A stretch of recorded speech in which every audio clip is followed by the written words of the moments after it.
खुलुमबाय बर' फिसाफोर जय बर' हारिनि चेनेलाव नोंथांमोनखौ बयखौबो बरायनाय जाबाय। स' नोंथांमोना मिथिखाबाय जानांगौ थाम्बनेलखौ नुना दिनै जों बर' हारिनि नंगुबै खोथाफोरनि सायाव सावरायगोन आरो लोगोफोर आं नोंथांमोननो थार खोथाखौ बुंनि आं बे फेक्ट्सफोरखौ नागिरनायाव ओरैबायदि खस्थ' जादों माने बेफोर बाथ्राफोरखौ नागिरनायाव माने जोंना बर' हारिनि बिदि खोथाफोरखौ नेटफोराव इन्टारनेटफोराव सोनोनो रोङाखै जोंना बर' सुबुंफोरा। आं इन्टारनेटफोराव सार्च खालामदों इउटिउबफोराव सार्च खालामदों मोननोनो थाङा। आं गोबां जारिमिननि बिजाबफोराव नायनानै बेफोरखौ मोनदों आरो खायसे गोबां गोदोनि पस्टफोरखौ नागिर बेफोरखौ आं बुथुमनानै नोंथांमोननि सेराव भिडिअ बानायनानै लानानै फैदों। स' नोंथांमोना दा खस्थ'खौ बुजिखाबाय जानांगौ आरो आंनि खस्थ'खौ बाददों। नाथाय बिदि जुदि जोंनि जारिमिनानो गोमालाङोब्ला जोंनि बर'फोरनि खोथाफोरानो गोमालाङोब्ला जोंनि इयुननि जोंनि फैनो गोनां जेनेरेसन बिथांमोना जोंनि जारिमिननि सोमोन्दै जेबो मोनथिनानै मोननाय नङा माथो लोगोफोर, नङा होमब्ला? बेनिखायनो नोंथांमोनखौ बुङो प्लिज बे भिडिअखौ जेसे हायो नोंथांमोना शेयार खालाम कि बयबो जोंनि जारिमिननि सोमोन्दै मिथिनो हायो आरो नोंथांमोनाबो मिथिना लादा जाय दा बे भिडिअखौ नायगासिनो जाहाथे जोंनि जारिमिना गोमालाङा नोंथांमोना मिथिनानै थायो अब्ला नोंथांमोना सोरनोबाबो खिन्थानो हागोन जोंना जारिमिनाव बिदि जादोंमोन आरो बिदि जोंना बर' हारिया बिदि फैदोंमोन बेफोरखौ सब खिन्थानो हागोन आरो आंनि भिडिअआथ' बे इउटिउबाव थालांखासिगोन बेथ' थाखाबाय आरो आंनि मोनसे भिडिअल'जोंल' जाया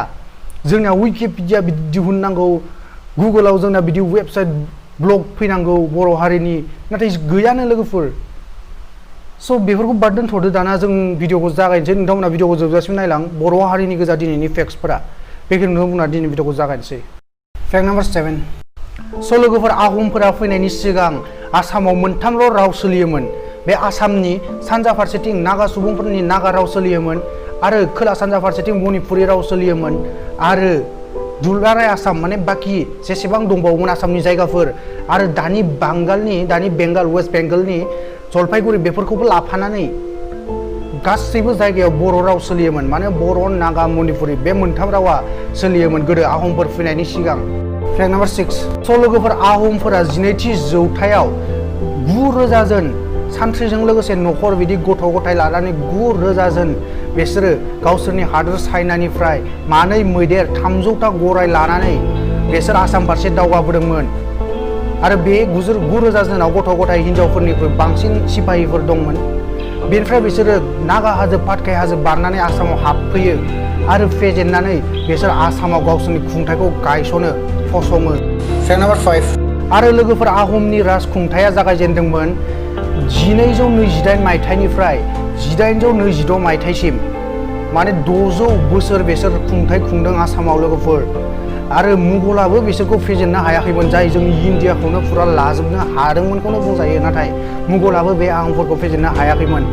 आरो बेनि गायसनगिरिनि मुङानो जाबाय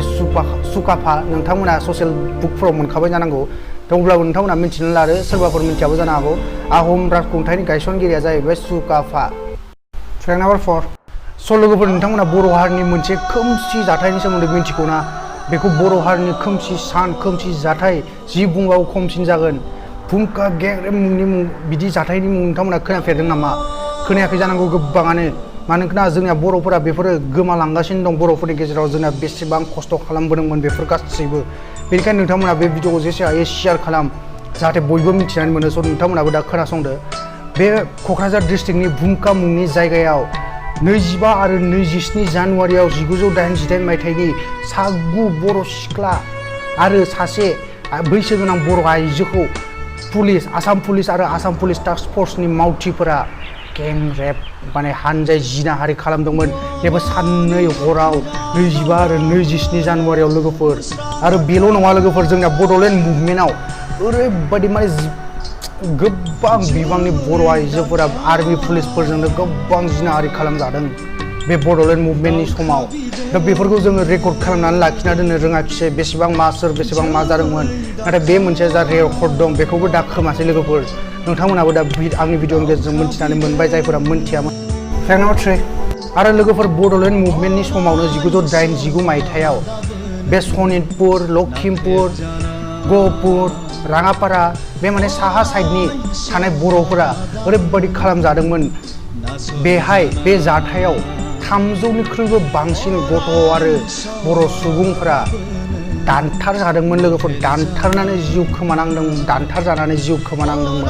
आरो 10,000टा न'खर सावजादोंमोन आरो 15,000 जन सुबुङा न' गैजायै जानानै रिलिफ केम्पआव थानांदोंमोन नाथाय जोंनो दा सरकारा जेरै रिलिफ केम्प होयो दैबाना जाब्ला बिदि रिलिफ केम्प नङा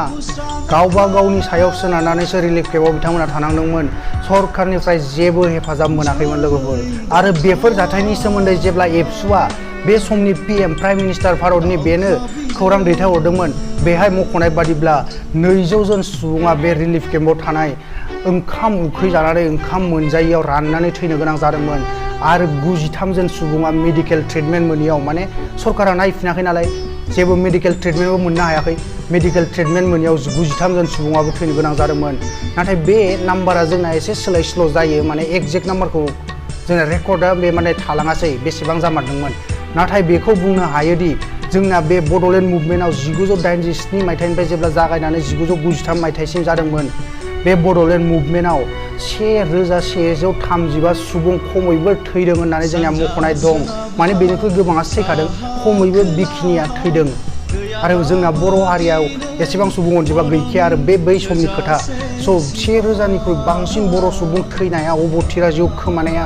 खम बाथ्रा नङा लोगोफोर बेनिखायनो बिथांमोनखौ नोंथांमोना बावगारलांनाङा बेनिखायनो आं नोंथांमोननो बे भिडिअनि गेजेरजों खोन्थादों बेसेबां जोंना खस्थ' जादों बेनि उनावसो 1993 मायथाइयाव BSc खौ मोननो हाबाय बड'लेण्ड अट'नमास काउन्सिल बेनि उनावसो दा फैयै फैयै जोंना BTR खौ मोननो हाबाय स' नोंथांमोन बायदि लाइमोनाबो बेखौ मोनथिनांगौ जोंना बेसेबां खस्थ'नि गेजेरजोंसो बेखौ मोननो हादोंमोन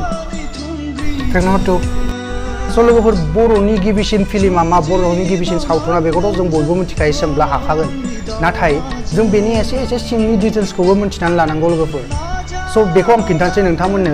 बेखौ जोंना बे मुभिखौ आलायारनखौ 13 मार्च 1986 मायथाइयाव रिलिज होनाय जादोंमोन क'क्राझारनि टकिसआव आरो बे सावथुननि डाइरेक्टरा जाहैबाय जोंना जोंदाव बड'सा नोंथांमोना गोसोआव लाखिबानो जाबाय बेफोर जोंना जेनेरेल नलेज बर'नि